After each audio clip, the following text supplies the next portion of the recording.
ઉંદર બતાવ્યા.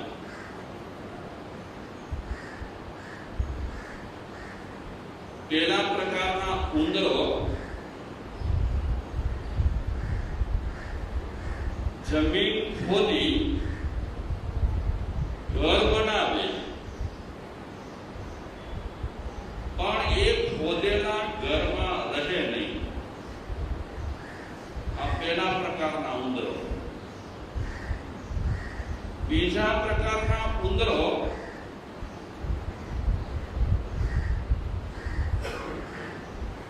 ખોદીને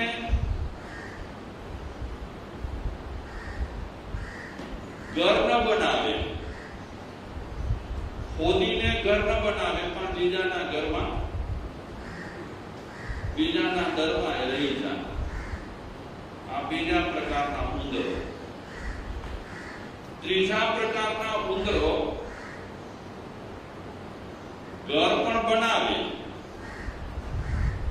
અને દરમાં, બનાવેલા દરમાં એ રહે. ચોથા પ્રકારના ઉંદરો ઘર પણ ન બનાવે, દર પણ ન બનાવે અને દરમાં રહે પણ નહીં. આ ચાર પ્રકારના ઉંદરોના માધ્યમથી માણસના ચાર પ્રકારો બુદ્ધ ભગવાને સમજાવ્યા છે.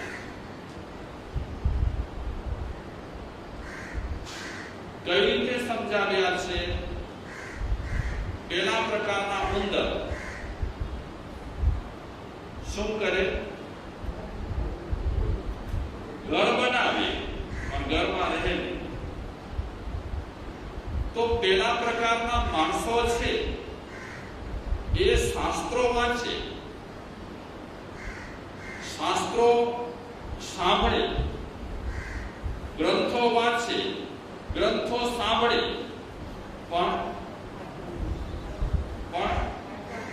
આચરણમાં મૂકે નહીં. આ પહેલા પ્રકારના માણસો. ગ્રંથો ઘણા સાંભળે, શાસ્ત્રો ઘણા સાંભળે, વાંચે પણ. ઘણા લોકો કે અમે 32 આગળ વાંચી લીધા, તો ઘણા લોકો કે અમે 45 આગળ વાંચ્યા. વાંચ્યા પછી વ્યવહારમાં કાંઈ ન હોય. આ પહેલા પ્રકારના ઉંદરો જેવા શું કરે? ઘર બનાવે પણ એ ઘરમાં રહે નહીં. ધાર્મિક વાતો બધી એને ખ્યાલમાં હોય, ધાર્મિક વાતો બધી વાંચે, બધી સાંભળેલી હોય, પણ આચરણમાં જરા માત્ર પણ ન હોય. બીજા પ્રકારના માણસો શાસ્ત્રોનું જ્ઞાન ધરાવતા ન હોય, પણ એમનું આચરણ બહુ સરસ હોય. બીજા પ્રકારના ઉંદરો કેવા? ઘર બનાવે નહીં પણ ડરમાં રહે. દરેકને ઘર. તો બીજા પ્રકારના માણસો શાસ્ત્રો કદાચ ન સાંભળ્યા હોય, શાસ્ત્રો વાંચ્યા પણ ન હોય, પણ સત્યના પંથે પડેલા હોય, સત્યના પંથે પડેલા હોય. કારણ કે એમાં પૂર્વ ભવના સંસ્કારો પણ કામ કરતા હોય. આપણે ઘણા માણસોને જોતા હોઈએ કે એમને શાસ્ત્રો ગ્રંથો કાંઈ પણ વાંચ્યા ન હોય, શાસ્ત્રો ગ્રંથો સાંભળ્યા પણ ન હોય, તે છતાં પણ એમના વ્યવહાર, એમની વર્તણૂક, એમની રીતભાત બહુ સરસ રહેલી હોય, ભગવાનના પંથે પડેલા હોય એમ લાગે. આ બીજા પ્રકારના ઉંદરો જેવા. ત્રીજા પ્રકારના ઉંદરો કેવા? ઘર બનાવે અને ઘરમાં ડરમાં રહે. તો ત્રીજા પ્રકારના માણસો શાસ્ત્રો વાંચે, શાસ્ત્રો સાંભળે, શાસ્ત્રો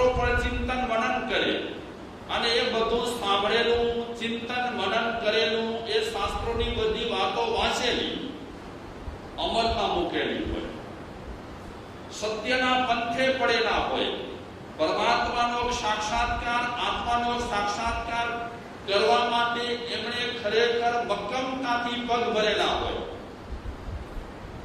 આ ત્રીજા પ્રકારના ઉંદરો જેવા ત્રીજા પ્રકારના માણસો. ચોથા પ્રકારના માણસો, ચોથા પ્રકારના ઉંદરો જેવા. ચોથા પ્રકારના ઉંદરો કેવા? ઘર પણ ન બનાવે અને ડરમાં પણ રહે નહીં. ઉત્પાતિયા કહેવાય. એ ઉંદરો ઉત્પાતિયા કહેવાય. ઘર બનાવવાની મહેનત ન કરે, ઘર બનાવે નહીં અને ડરમાં રહે નહીં. આ ચોથા પ્રકારના માણસો શાસ્ત્ર વાંચે નહીં, શાસ્ત્રો સાંભળે નહીં, શાસ્ત્રો પર ચિંતન મનન કાંઈ જ ન કરે અને આચરણમાં પણ કાંઈ જ નહીં. જનરલી વિચારવા જઈએ તો આ ચાર પ્રકારના માણસોમાં બહુજન સંખ્યા કયા પ્રકારમાં છે? ચોથા પ્રકારમાં છે. ચોથા પ્રકારમાં બહુજન સંખ્યા રહેલી છે કે જે શાસ્ત્રો અને ગ્રંથો ધાર્મિક વાંચે પણ નહીં, સાંભળે પણ નહીં અને વાંચ્યા ન હોવાને કારણે, સાંભળ્યા ન હોવાને કારણે, ચિંતન મનન ન કર્યું હોવાને કારણે, પરિશીલન ન કર્યું હોવાને કારણે આચરણમાં પણ કાંઈ જ ન હોય. બસ એમને મનુષ્ય અવતાર મળ્યો હોય અને એ અવતાર ફક્ત જીવતા હોય. બાકી જીવન શા માટે મળ્યું છે, આ જીવનમાં શું કરીએ તો સફળતા મળે, આ જીવનની પ્રગતિ કરવા માટે શું કરવું જોઈએ, એ કાંઈ જ નહીં. તો બુદ્ધ ભગવાને આ ચાર પ્રકારના ઉંદરો બતાવી કરી અને માણસોના ચાર પ્રકારો બતાવ્યા. મહાપુરુષોના વચનો અરીસા જેવા રહેલા છે. મહાપુરુષોના વાક્યો, મહાપુરુષોની વાતો બધી અરીસા જેવી છે. અરીસાનું શું કામ? પ્રતિબિંબ બતાવે કે તમે આવા છો. કેટલી વખત અરીસામાં આપણે જોઈએ? તમે તો અરીસાનો ત્યાગ કર્યો હશે, પણ આમ જનરલી આપણે વાત કરીએ છીએ કે અરીસામાં આપણે કેટલી વખત જોઈએ? ઘણા માણસોના માથાના વાળ ન હોય, તે છતાં પણ દાંતીઓ સાથે રાખે અને દાંતીઓ સાથે રાખ્યા પછી અરીસામાં અચૂક જોઈને થોડી વાર માટે પણ દાંતીઓ ફેરવી લે. અરીસામાં આપણને ઘણી વાર જોઈએ છીએ. દિવસ દરમિયાન કેટલી વખત જોતા હોઈએ. જો આપણને સંતોષ થાય તો વાંધો નહીં, નહીં તો ઘણી વખત પછી આપણે મોઢાને વાળને જરા ઠીક કરીએ. જે રીતે આપણે આપણું પ્રતિબિંબ જોવા માટે અરીસાનો માધ્યમ લઈએ છીએ, તે રીતે મહાપુરુષોના વાક્યો એ અરીસાનું કામ કરે છે. આપણે કેવા છીએ અને આપણને કેવા બનવું જોઈએ એ વાત આપણને કોણ બતાવે છે?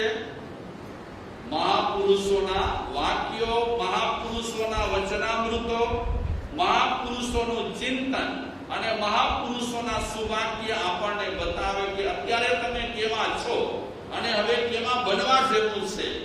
તો મહાપુરુષોના વચનામૃતો અરીસા જેવા છે. એમાંથી માણસને પોતાના જીવનના ઉત્થાન માટે, પોતાના જીવનની પ્રગતિ માટે કાંઈક લેવાનું હોય છે.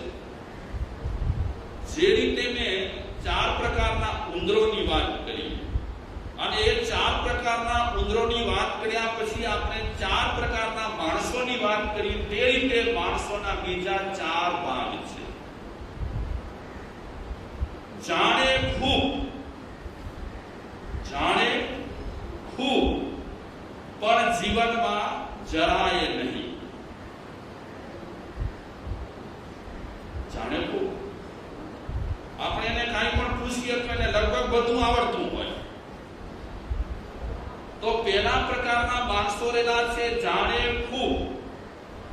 જીવનમાં જરાય નહીં. માત્ર એમની પાસે બુદ્ધિનું જ્ઞાન રહેલું હોય, જ્ઞાની કહેવાય. અને કેવળ જ્ઞાની કહેવાય એના ફાયદા શું? મને કે તમને કઈ વાનગી કેવી રીતે બનાવવી જોઈએ એનું જ્ઞાન આપણી પાસે હોય, જ્ઞાન હોય, પણ એ વાનગીઓ બનાવવા માટે આપણે કાંઈ પણ પ્રયાસ કરતા ન હોઈએ તો ભૂખ મટે. લાડુ વિશે આપણે વાંચ્યું હોય, પેંડા વિશે આપણે વાંચ્યું હોય, બરફી વિશે આપણે વાંચ્યું હોય, ગુલાબજાંબુ વિશે આપણે વાંચ્યું હોય, આ જ્ઞાન આપણી પાસે હોય, પણ ક્યારે પ્રેક્ટિકલ આપણે કર્યો ના હોય, પ્રયોગ, તો એનો સ્વાદ આપણને મળે. પ્રેક્ટિકલ પ્રયોગ કર્યા વિના ક્યારે પણ કોઈને વાનગીઓની માહિતીનો જ્ઞાન હોય તો એનાથી કાંઈ પણ ખાસ કરી અને ફાયદો થતો નથી. તો પેલો એક વર્ગ રહેલો છે માણસોનો. એવો વર્ગ રહેલો છે જાણે ખૂબ પણ જીવનમાં શૂન્ય. બીજો એક વર્ગ રહેલો છે માણસોનો કે બોલે કાંઈ નહીં, કાંઈ જ ન બોલે. મને આવડે છે ને મને તે આવડે છે ને હું આ જાણું ને તે જાણું ને, એ બોલીને ખાસ પ્રગટ ન કરે પણ એના આચરણમાં બધું હોય, પ્રેક્ટિકલ રીતે પ્રયોગ કરેલો હોય. આ બીજો વર્ગ રહેલો છે માણસો. કેવળ ચર્ચા ન કરે અને કેવળ આપણે પૂરી જિંદગી ભર સુધી ચર્ચા કરતા રહીએ અને રોટલીનો આપણે સ્વાદ જ ન લઈએ તો પેટ ક્યાંથી ભરે? જિંદગી ભર સુધી આપણે ચર્ચાઓ કર્યા કરીએ, પણ એ બધી ચર્ચાઓની સાથે સાથે આપણે જ્યારે પ્રેક્ટિકલ પ્રયોગ કરીએ ત્યારે આપણું કામ થાય. તો બીજો એક વર્ગ રહેલો છે, બહુ ચર્ચાઓમાં ઉતરતા નથી. ચર્ચાઓમાં ખાલી ઉતરી કરી અને સમય પાસ નથી કરતા, પણ પ્રેક્ટિકલ રીતે પ્રયોગ કર્યો છે પોતાના જીવનમાં. આ બીજો વર્ગ રહેલો છે. ત્રીજો વર્ગ રહેલો છે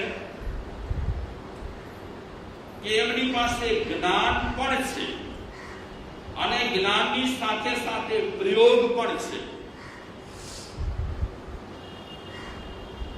માહિતી બધી એમની પાસે છે, શાળામાં સારી માહિતી એમની પાસે ધાર્મિક રહેલી છે, પણ ધાર્મિક માહિતીની સાથે સાથે એ માહિતીને એમણે પ્રયોગમાં લીધી છે, આચરણમાં લીધી છે. આ ત્રીજો વર્ગ છે માણસો. અને ચોથો વર્ગ, ચોથા ઉંદરડા જેવો, કાંઈ પણ જ્ઞાન પણ ન હોય અને આચરણમાં પણ શૂન્ય. તો ખરેખર આ ચાર પ્રકારની વાતો સાંભળ્યા પછી આપણા બધાના જીવનની સાર્થકતા શેનાથી સાર્થકતા? કે જેટલો આપણે પ્રેક્ટિકલ પ્રયોગ કર્યો હોય અને જેટલું આપણે આચરણમાં મૂક્યું હોય એ આપણા માટે સફળ. પણ એનો મતલબ એ નથી કે આચરણમાં મૂકતા ન હોઈએ તો સાંભળવા જેવું નથી. સારું સાંભળવાની તો ટેવ રાખવા જેવી છે. ક્યારે ને ક્યારે સારું આપણે સાંભળીશું તો આપણે આપણી શક્તિ પ્રમાણે પ્રેક્ટિકલ પ્રયોગ કરીશું. ભલે સંપૂર્ણ ન કરી શકીએ તો પણ ઓછે વત્તે અંશે પણ સારું સાંભળેલું હશે તો પ્રયોગ કરવાની આપણને ઈચ્છા થશે. એટલે શાસ્ત્રોમાં એક વાત બહુ જ ભારપૂર્વક આપણને કહે છે. કઈ વાત કરે છે શાસ્ત્રોમાં? સાંભળવાની. દસવૈકાનિક સૂત્રમાં પણ કહે છે સોચા જાણઈ કલ્યાણમ, સોચા જાણઈ પાવગમ, ઉભયંપી જાણઈ સોચા જમ સેયમ તમ સમાય. આ દસવૈકાનિક સૂત્રની વાત છે. એ કહે છે તમે સાંભળશો, આપણે સાંભળીશું તો કલ્યાણનો માર્ગ કયો છે એની આપણને ખબર પડશે. શ્રેયનો માર્ગ કયો છે એની આપણને સમજ પડશે. શોચા જાણાઈ કલ્યાણમ, શોચા જાણાઈ પાવગમ. સાંભળીશું તો આપણને ખબર પડશે કે પાપનો માર્ગ કયો છે. ઉભયમપી જાણાઈ શોચા. દસવૈકાલિક સૂત્રમાં કહે છે કે બંને સાંભળો. બંને સાંભળો એટલે પાપનો માર્ગ પણ સાંભળો અને પુણ્યનો માર્ગ પણ સાંભળો. કલ્યાણનો માર્ગ પણ સાંભળો અને અકલ્યાણનો માર્ગ પણ સાંભળો. શ્રેયનો માર્ગ પણ સાંભળો અને અશ્રેયનો માર્ગ પણ સાંભળો. ઉભયમપી જાણાઈ શોચા. બંનેનું જ્ઞાન મેળવો, બંનેની માહિતી મેળવો.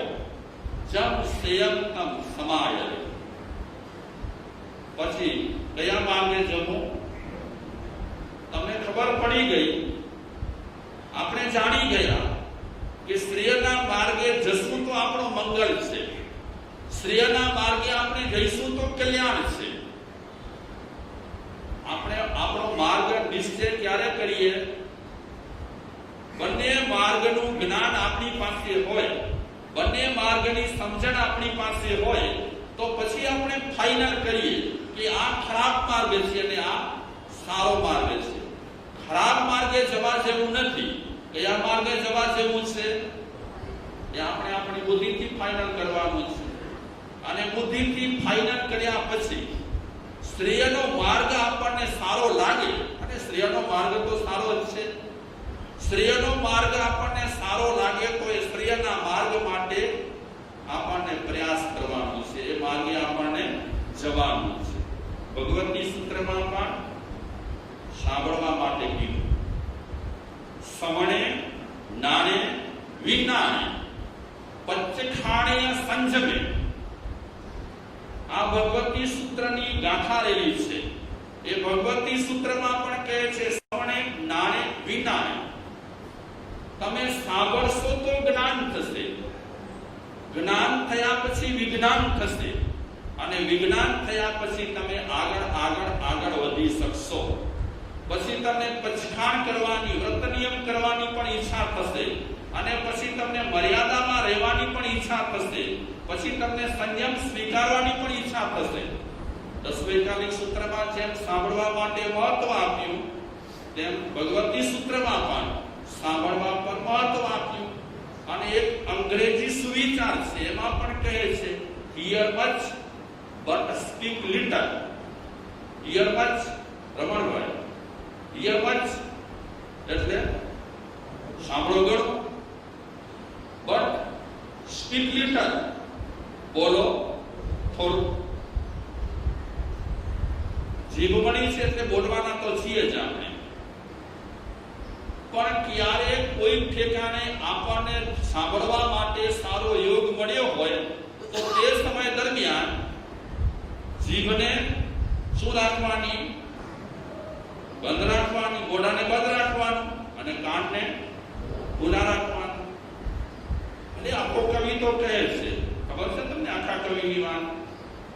સુણી સુણીને ફૂટ્યા કાન તો એના આવ્યું બ્રહ્મ જ્ઞાન. એ ભલે આખો કવિ કહે. આખા કવિના છપા છે ને જરા આંકડા રહેલા